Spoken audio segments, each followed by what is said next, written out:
આજનો દિવસ સમગ્ર વિશ્વ માટે મહત્વનો દિવસ માની શકાય। 9 ડિસેમ્બર એટલે આંતરરાષ્ટ્રીય ભ્રષ્ટાચાર વિરોધી દિવસ। આ દિવસ ઉજવવાનો ખાસ ઉદ્દેશ્ય લોકોને ભ્રષ્ટાચાર પ્રત્યે જાગૃત કરવાનો છે, જેને લઈ આજે ધાનેરા તાલુકાની વિવિધ સરકારી કચેરીઓમાં ઈમાનદાર અમલદારો માટેનું સર્વે કરાયું હતું। જોકે દુઃખ સાથે કહેવું પડે છે કે મોટાભાગની કચેરીમાં ઈમાનદાર અમલદારોની સંખ્યા નહીવત પ્રમાણમાં છે। ભ્રષ્ટાચાર નાબૂદી અંગે ઉપદેશ આપવાથી અથવા સમાજ હિતની દુહાઈ આપવાથી ભ્રષ્ટાચાર દૂર થવાનો નથી। ભ્રષ્ટાચાર કરનાર માણસ પોતે ખોટું અને ખરાબ કરી રહ્યો છે તે બરાબર સમજતો હોવા છતાં લાલચથી અથવા પોતે પકડાઈ જવાનો નથી તેવી ખુમારીથી બેફામ બનીને ભ્રષ્ટાચાર આચરે છે, જેના કારણે આજે મોટાભાગની સરકારી યોજનાઓના લાભ ગરીબ પ્રજાને મળતા નથી। લાંચ લેવા પાછળ એક શબ્દ દરેક કચેરીમાં ઉપયોગ થાય છે, જેને કહેવાય છે કે ટકાવારી। તાલુકા પંચાયત હોય કે પછી નગરપાલિકા કે પછી માર્ગ મકાન વિભાગ, જ્યાં સરકારી નાણાંનો ઉપયોગ થતો હોય છે ત્યાં ટકાવારી પહેલેથી જ નક્કી હોય છે, જેના કારણે સરકારી નાણાંના અડધા ભાગની રકમ પહેલેથી જ વહેંચાઈ જાય છે, જેના કારણે બાંધકામ નબળા થાય છે અને કામોમાં ગેરરીતિ જોવા મળે છે। ધાનેરાના અમારા સંવાદદાતાએ આજે ભ્રષ્ટાચાર વિરોધી દિવસ ઉપર વિવિધ ધાનેરા તાલુકાની સરકારી કચેરીઓની મુલાકાત લઈ કચેરીમાં કોઈ આવા અમલદાર છે કે નહીં કે જેઓ લાંચ લેતા નથી, ભ્રષ્ટાચાર કરતા નથી, આવા અમલદારોની શોધખોળ કરવાનો પ્રયાસ કર્યો હતો। જોકે નહીવત પ્રમાણમાં 2 કે 3 સરકારી અમલદાર મળ્યા જેઓ ભ્રષ્ટાચારથી દૂર રહી પોતાના પરિવાર સાથે સુખમય જીવન જીવી રહ્યા છે। ભ્રષ્ટાચાર વિરોધી દિવસને લઈ સામાજિક આગેવાન અરવિંદભાઈ તુવર સાથેની ખાસ મુલાકાત દરમિયાન તેઓએ જણાવ્યું હતું કે ભારત દેશમાં સૌથી વધારે ભ્રષ્ટાચાર થાય છે અને સાથે એમ પણ જણાવ્યું હતું કે માત્ર પૈસા લેવા એ ભ્રષ્ટાચાર નથી, પણ કામમાં ચોરી અને નિયમો તોડવા એ પણ એક જાતનું ભ્રષ્ટાચાર કહી શકાય। જે ભ્રષ્ટાચાર નાબૂદ દિવસ છે, આમ તો ભારત સરકાર દ્વારા the prevention of corruption act 1988 અને પાછળથી એમેન્ડમેન્ટ થયું એટલે 31 મે 1994 એ દરેક લોકસેવક જે રાજ્ય સરકારમાં હોય, કેન્દ્ર સરકારમાં હોય કે નિગમમાં હોય, એ લોક કર્તવ્યનું કામ કરતો હોય કે લોકસેવક હોય, એ દરેકને લાગુ પડે છે એ દિવસે।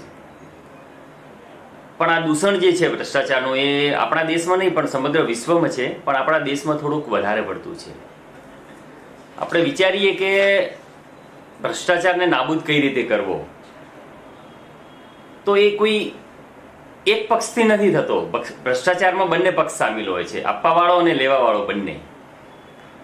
આપણે આપણું કામ સીધી રીતે નીકળે એના માટે આ પ્રક્રિયા સાથે સંકળાઈ ગયા છીએ એમ। એટલે આ જે લાંચ રૂશ્વત અથવા તો ભ્રષ્ટાચારની જે બાબત છે એ સમાજમાંથી દૂર કરવી ખૂબ અઘરી બની ગઈ છે।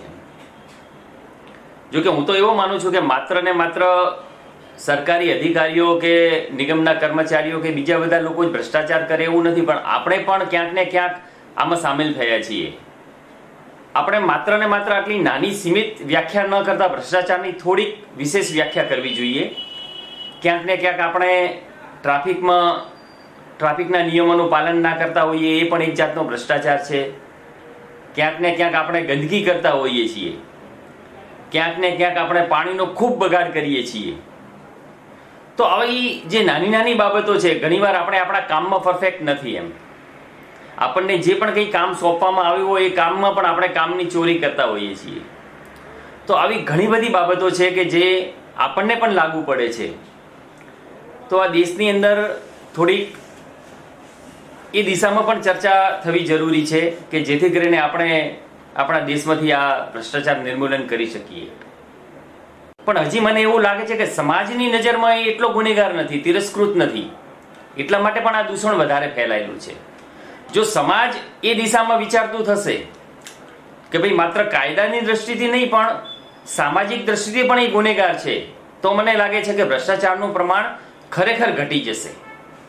તો આપણે સાથે મળીને આજના આ દિવસે પ્રતિજ્ઞા કરીએ કે દેશની અંદર ભ્રષ્ટાચાર સંપૂર્ણપણે નાબૂદ થાય અને આપણા દેશમાં ખરેખર એક સાચી વ્યવસ્થાનું નિર્માણ થાય।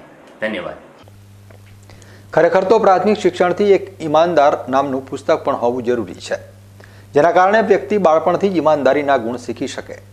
જો દેશ ગુજરાત અને બનાસકાંઠા જિલ્લાથી લઈ નાનકડા ગામમાં ભ્રષ્ટાચાર અને વિકાસના કામોમાં ગેરરીતિ બંધ થાય અને સરકારી નાણાંનો પૂરેપૂરો ઉપયોગ થાય તો વિચારો કે ગામ, શહેર અને દેશનો વિકાસ કેટલો પ્રગતિકારક હશે।